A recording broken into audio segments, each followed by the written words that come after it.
Hi, I'm Barnstable County Commissioner Bill Doherty, and it's my pleasure to welcome the viewers to another edition of County Chatter. County Chatter is a program that's intended to give the viewers here on Cape Cod, both the ones that live here year-round and the ones who visit, some sense of some of the regional programs and activities that go on here on Barnstable County, also known as Cape Cod. With me today is my good friend Sean O'Brien, who is the coordinator of the Barnstable County Regional Emergency Planning Committee. See, I can remember that stuff. Absolutely. It's a mouthful, Bill. Yes, it is. Today, we're going to chat a little bit about the response that not only that our county makes to emergencies, both hazard, let's say, both from different types of hazard, both natural disasters and also man-made. But Sean, you were kind enough to go out to a National Association of County Officials conference on resiliency. Yes. And I'm hoping that you'll be able to tell people what you've learned for that would, that might help us here on the Cape.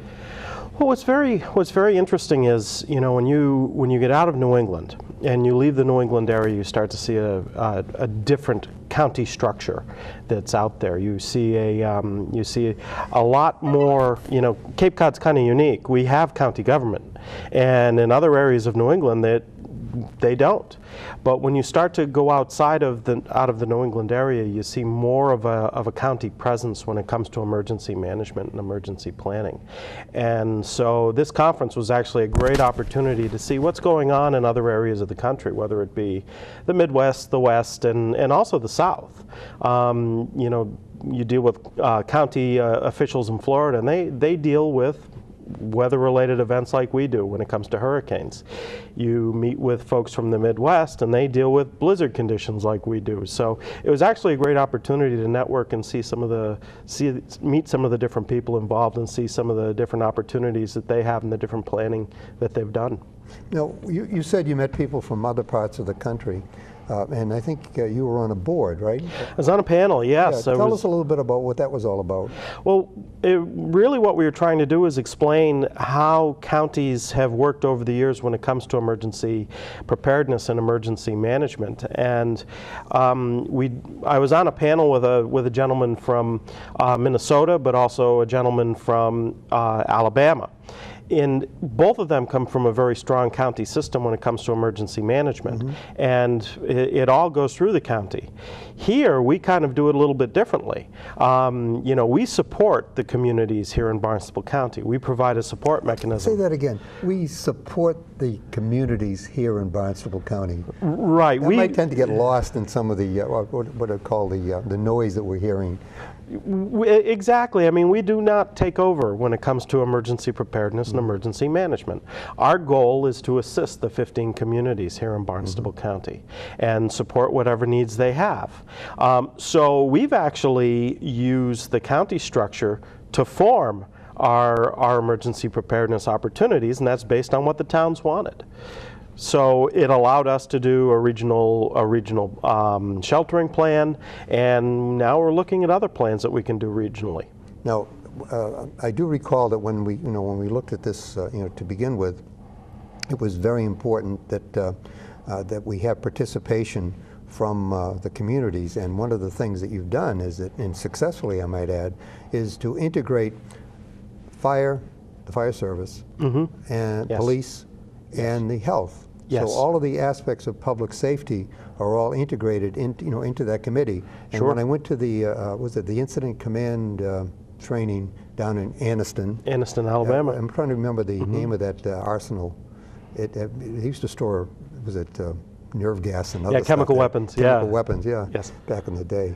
So, but I remember that when I mentioned that that's how we were approaching it here in Barnstable County, putting the three together, they said that was the ideal that the other counties were striving to accomplish. And to me, it was interesting that we did it through persuasion, and they did it. They were approaching it from the point of view of authority. Sure. And just as an observer. And by the way, I didn't go to this incident command school, let's say, to take over. Those days are gone. But I went to find out what the different responsibilities were, so that we could identify that people were able to do their job, and we could figure out ways to provide a buffer between what I'd call interested but interested parties, but still allow people to do their job. Now, when you were talking to, let's say, from the fellow in Anniston, and I do know that Anniston has a different climate from the rest of Alabama. They do get snow down there. Yes, they do. Okay. Yes, they do. And tornadoes. Yeah. Well, actually, if you take a look at it, there's a tornado alley that starts in Oklahoma. Yes. And it goes through Huntsville, Alabama, and it has like shoulders on it, because if the jet stream is moving in one way or the other, it can either go up or down, and then it goes through Tennessee. I remember I had a good friend that lived in Murfreesboro, and he would always tell me, "Yeah, I saw it again, Bill," and went through there. I don't think we really appreciate that here. No, I mean, our major concerns when it comes to weather are always the hurricane, but also we look at I think probably one of the bigger ones for us is the winter storm. Number one, we see the winter storm more frequently, and also the winter storm, a lot of times there's cold weather right afterwards, and that's something that other areas of the country have gotten used to now. In Alabama, they do, and they did receive damage from Katrina as a part of a hurricane, but they also have unique things that they need to plan for. And one of the things this gentleman discussed on the panel was their response to a tornado back in the early 2000s, and how it affected his community and how the response worked. And what was their response at that time? It was pretty good size, because it was an F5. My understanding was that it had gone through there. So it is all county based. They have sheriff's departments, police departments, even in some cases even county fire departments, along with the communities that work hand in hand as a part of it. And they do use the incident command system, and they do their responses completely within NIMS requirements. Now, one of the interesting things I remember about Katrina was there was a shortage of ice. Yes. And you say, ice, who thinks about ice? Well, it was a matter of identifying where you would get a resource in order to respond to that particular problem. Sure. Now, did they talk about how they organized resources for response? They did. They did. Tell me what they had to say. Well, they said, they had a pretty good working relationship with FEMA and with their state emergency management agency in order to secure these resources. But they also saw that as the quicker the recovery that happens after the event, the quicker they don't need the resources like ice. And I think one of the points he made was, the quicker you can bring the grocery stores back up and running after that type of event, the easier it is, because then you're not distributing ice, you're not distributing food. You're able to really get the community resiliency back. You're back to normal. You're back to everyday life. And once you can start to bring these resources back, your resource requests go down significantly. Well, one of the concerns that I think we all have is that there's a focus on residential and not a focus on the things that we normally expect for infrastructure, like grocery stores. Did they do what did they do with their animals, or the animal shelters? Yeah, he did not go into too much detail when it came to the animals, but it being his area being a farming community, I'm sure it was a major issue.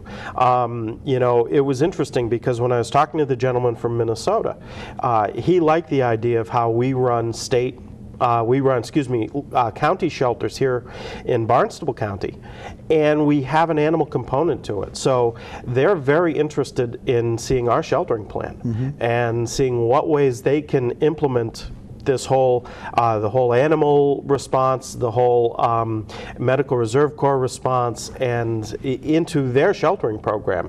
And that's where these conferences are so important, because we can see what, there's no point in reinventing wheels. Amen. And so if there's an opportunity to borrow somebody's plan, and if they're willing to share it, much like we're willing to share our plans, we could get a lot of good information and really boost our resiliency even more than it is now. My primary care physician, who works with the VA, had spoken about looking for things to do in retirement, and I suggested, there is an emergency corps, response corps, and I'd love to see her look at that. Now, it seems to me there are a lot of retired medical people here in the Cape, and There sure are. And we ought to make the pitch to to encourage them to let's say to find out what their availability is. Sure, and we would love to have people sign up for the Cape Cod Medical Reserve Corps.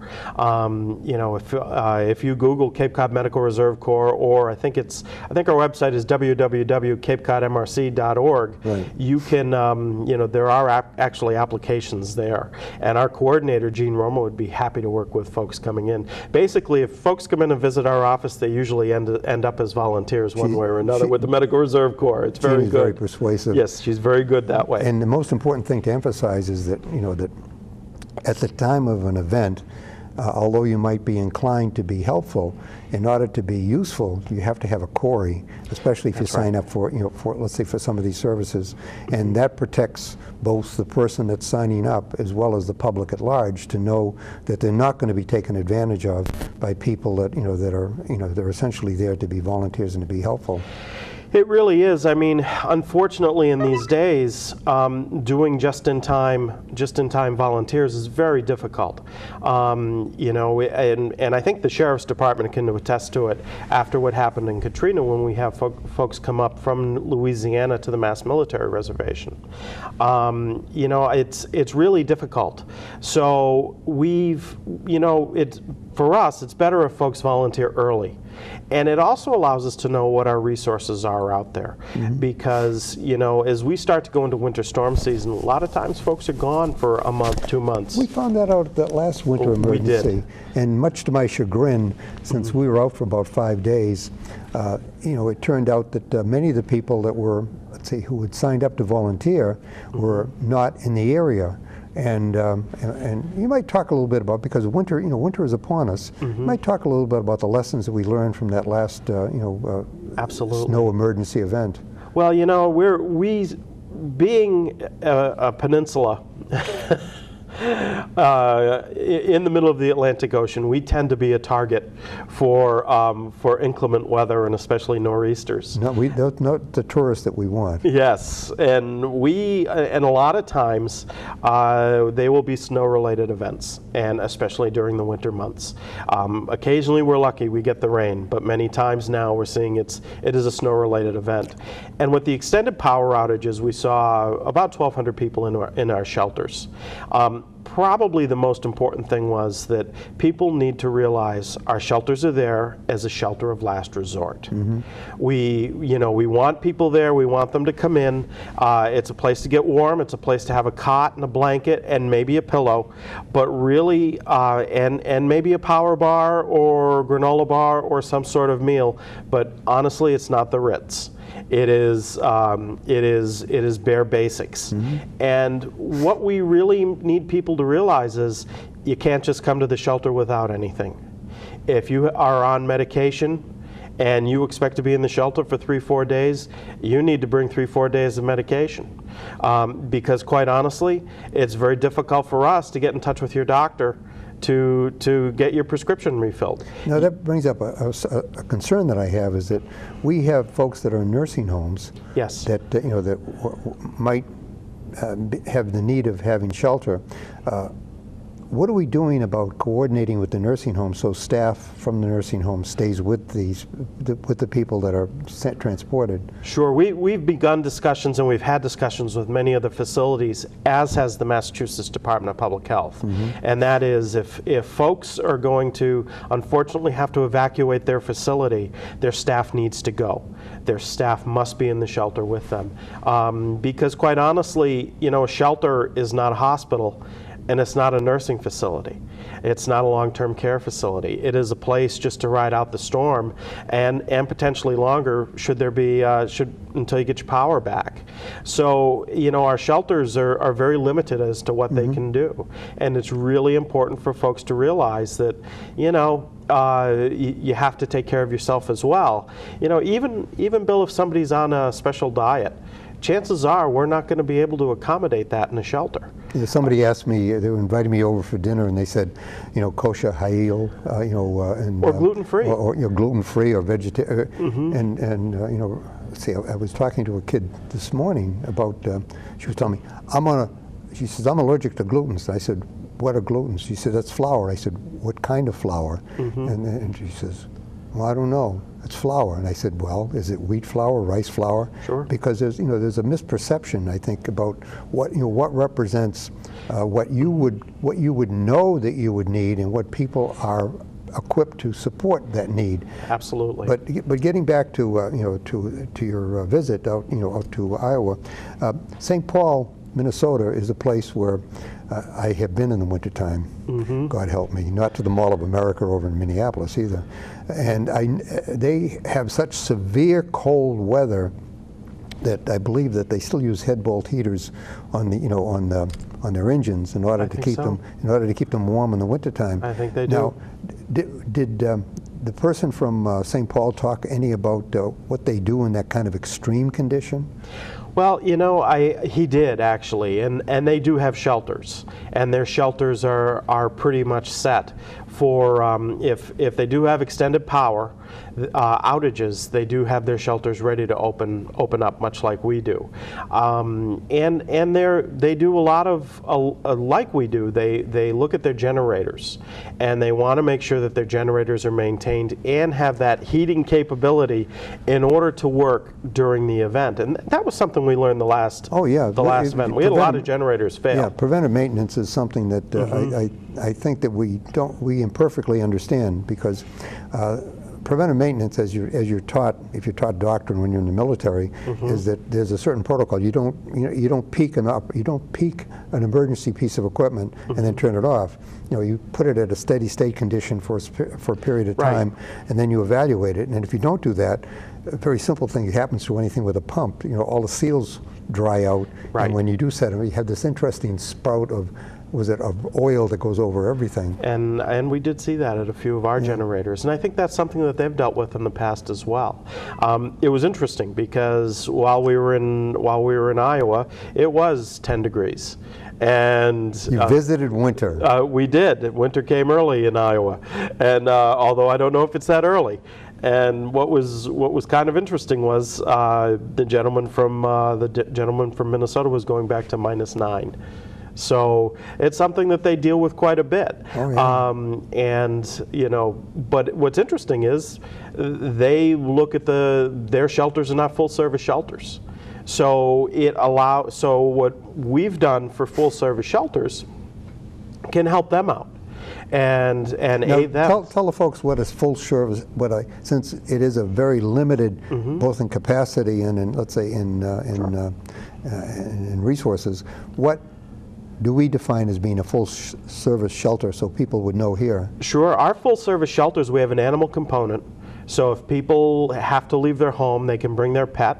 The disaster animal response team does a great job with our shelters in being able to take care of the animals. We have Red Cross there who handles the sheltering portion of it. They set up the dormitory section. They do the registration. They bring people in. We have the Medical Reserve Corps that handles the medical aspects of it. It's a great way to have our nurses and our doctors who belong to our Medical Reserve Corps serve the public as well. So we have them. Additionally, in every shelter, we have a ham radio operator from the Amateur Radio Emergency Services. That way, in case we ever lose communication, whether it be from our emergency radio system or even landline phones, which can go down in these types of things, we have the ability to still talk, and that is using ham radio.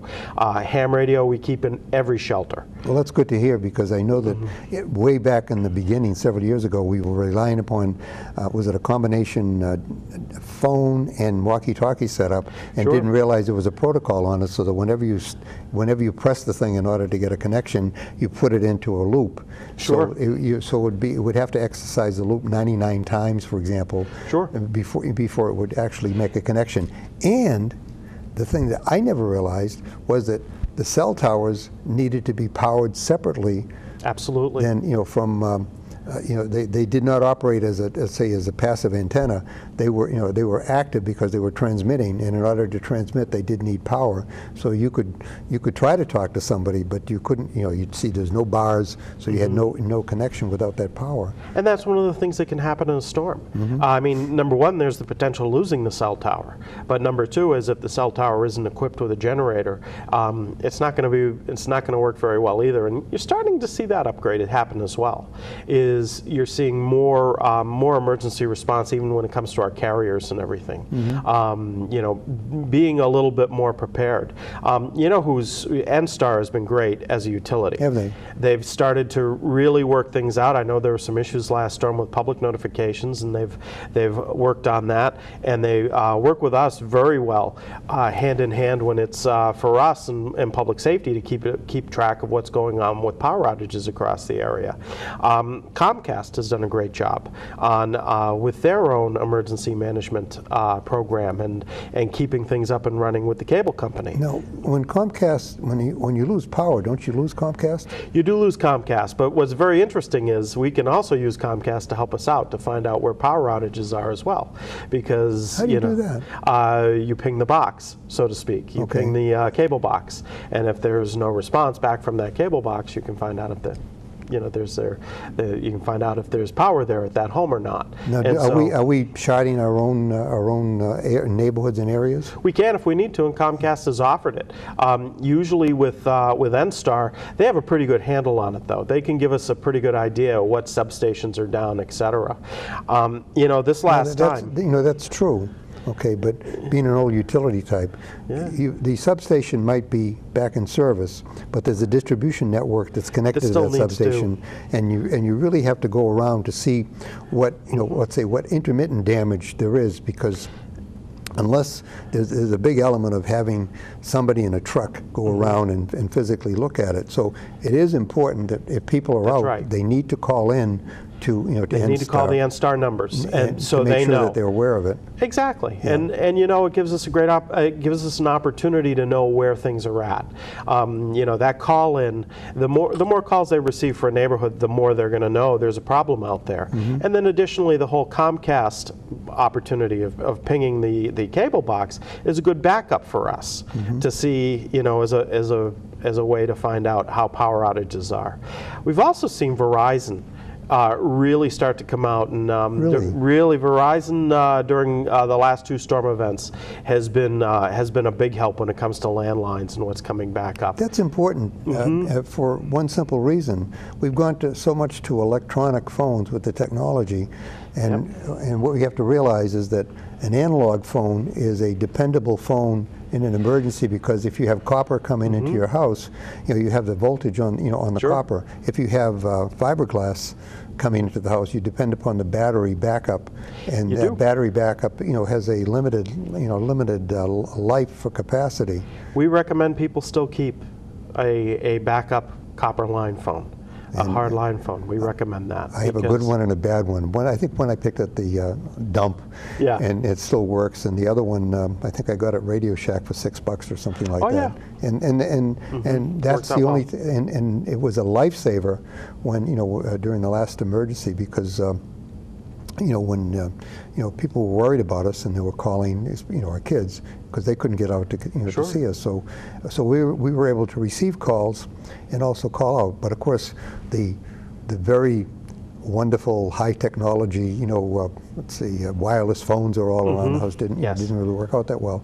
Now, let's get back to the conference. You were on a board with a couple of people. What about some of the other people that were there? What else were you able to find out? Well, it was interesting because the conference was held in Cedar Rapids, and I think it was back in 2008. Cedar Rapids had some very significant flooding. Now that's on the Mississippi River. Right? Or the Cedar River. Cedar River, okay. Cedar River, and they were 31 feet above flood stage. And so what was very interesting was listening to the damage the response, but then the recovery and what the city has done since to rebuild. And they actually had quite a bit of FEMA money come in afterwards and rebuild that city. You know, they had to move some things around. They've actually moved buildings to higher ground. They've changed City Hall. They've changed some of the county buildings and their locations. And it is a beautiful little city. And they've seemed to have recovered pretty well. The thing that's very difficult is when you have an incident like that, and I think we're going to start to see the statistics in the next few years after what happened in Western Mass and Vermont with the flooding we had a couple of falls ago. You lose, sometimes if a business closes for more than 10 days, you'll see a good number of businesses not recover from that. Oh, I remember the big storm in the 70s where that happened a lot. Absolutely. Yeah. And so that's one of the projects that we're looking at with the Regional Emergency Planning Committee as well, is working with the business community and starting to really work on a recovery plan. You know, it's going to be very important for us because, you know, we are such a tourist-based economy here in Barnstable County. So for us to sit down with the business community and really start to outline what our recovery will be is important. When are we going to do that, Sean? It's actually starting. All right. And now, who are you working with as far as their we'll be association? working with the Chamber of Commerce. Okay. We'll be working with and we'll be working with some internal staff folks as well to try to get this up and running. This is one of our new initiatives is to make sure that you know, because quite honestly, the sooner business is up and running and the sooner we're in a recovery mode, the less stress on our resources, our shelters and everything else, and the sooner we're back to normal. Not to mention the fact that a business that gets back in business is able to do business. Absolutely, and it's like, you know, for us, hey, the sooner the supermarkets are up and running, the less food that we need to distribute through FEMA. Okay, well, if there's an emergency. So overall, what would be the lessons, what would be the takeaways the main takeaways that you had from this visit out to Iowa? I think what's been very good is networking and finding out that just to see what other counties are doing, to be able to see what they're doing in Minnesota, in Alabama, in Iowa. And the counties all within those states. You know, there are a lot of opportunities for us to kind of build on what we've done already. I think we've got a really good base, but there's still a long way for us to go in regards to resiliency.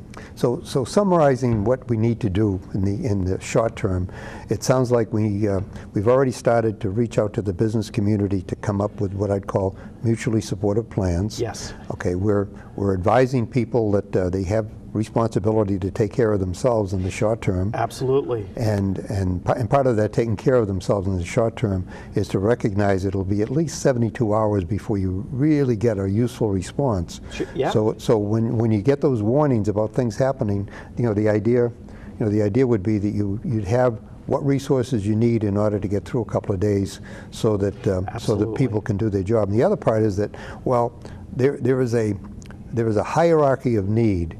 We have people that are fragile. I mean, a lot of us are over 55, yes, for example, and some of them are frail. So the emphasis would be on taking care of those who have the most need. The rest of us who are able-bodied have some responsibility of doing that. And everybody on Cape Cod has a wonderful opportunity to participate in what I would call an opportunity to serve you know, when an emergency strikes. Absolutely. You know, and that would mean that you show up now to sign up so that we can get all the paperwork out of the way so that you're protected as well as the people that we're trying to serve. So absolutely. So again, I want to, and by the way, it isn't just let's see, us that, you know, provide, you know, emergency services and support. The Red Cross, of course, is there. Red Cross does, and every community. And every community has an emergency planning committee. And I would say I would reach out to everybody that, you know, that lives here. That it's one of those situations where you don't have to, you don't have to give $1 million or 1 million hours, but every little bit is important and really helps. But in order to respond to an emergency, if the expectation is that, you know, that public safety will be prepared, there's also an expectation of working together and that the public needs to be prepared. So I hope that if folks are watching this from both the residential and the commercial sector, that they take this opportunity and this invitation to come see us and to, let's say, to sign up to see what we can do working together, both to keep the business that you have and keep, and keep you intact when there is an emergency, that could happen. So I guess finally, why don't you tell people how to get a hold of you? Sure. If people want to get a hold of us at the Barnstable County Regional Emergency Planning Committee, you can go to our website at www.bcrepc.org. And if that fails, just go to Barnstable County and there's a link that would get you in there. So today, folks, we've had my good friend Sean O'Brien, the coordinator of the Barnstable County Regional Emergency Planning Committee, talk a little bit about what he found out, what he learned by going out to Iowa to the National Association of County Officials conference on resiliency, as well as what he was able to share as to some of the many good things that we do here in Barnstable County to make this place as a safe place to live, as well as understanding that all of us in county government, all of the people that work for you in county government, are working to support the quality of life that we have here.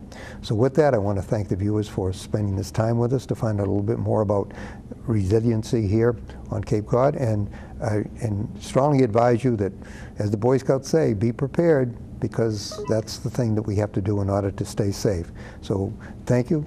Bill. You've been watching Sean O'Brien, our Regional Emergency Planning Coordinator, and myself, Bill Doherty from Barnstable County. And I hope to see you in the future in another edition of County Chatter.